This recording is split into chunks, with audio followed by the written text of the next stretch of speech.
Prosecutors are investigating the crash landing of a crippled Russian airliner in the northwest of the country.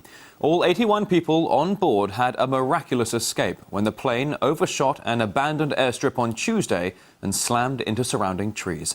Tom Barton is at the Moscow airport where the plane had been due to land. So, Tom, what in this case are the latest details? Well, the first we heard of it, Rory, was just that there'd been a crash landing somewhere in the northwest of Russia, in the Taiga. We've since heard a lot more details come out. This flight was on its way from the Far East inbound to Moscow.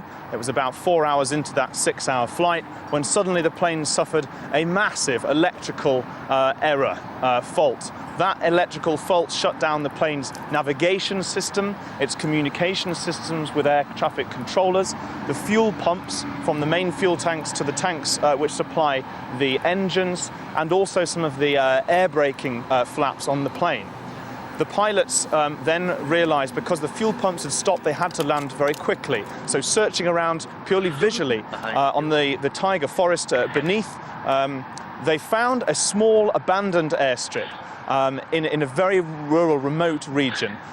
They tried to locate the approach to this airstrip 3 times, circling round, and they eventually managed to put the plane down. But because the airstrip wasn't big enough for a plane of this size, and because the plane was going too fast because its air brakes weren't working well enough, the plane overshot and went 200 meters into trees beyond the runway. After all this, not a single person was hurt.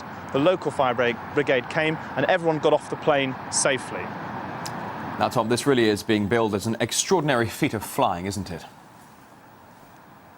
It is, Rory. These 2 pilots, to pull this off without hurting anyone, people are calling them heroes, first local bloggers, and then all over the internet, people saying they should be awarded medals when they come back to Moscow.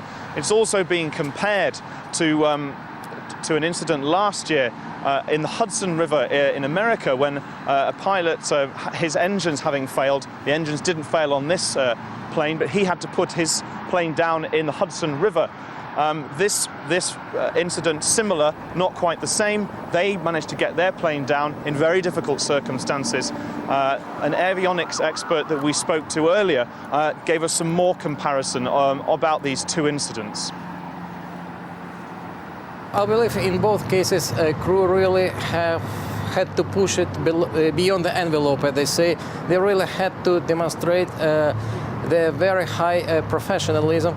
But we have to keep in mind that in case of the miracle on Hudson River, there was not just an electric, but a total power failure. Actually, the aircraft was not flying, it was just gliding to the surface of the river. In the case of Tupolev 154, the aircraft still had its engines on, so I wouldn't call it crash landing. So if A320 did a crash landing in Hudson River, Tupolev 154 did a control landing, although in a very hard conditions.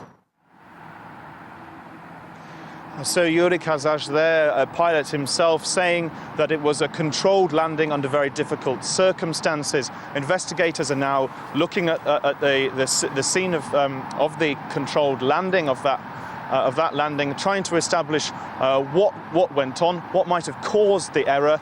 All of the passengers now safely back in Moscow. When they've debriefed the authorities, the pilots themselves will return, no doubt, to a hero's welcome. All right, a good result for all of those on board. RT's Tom Barton there.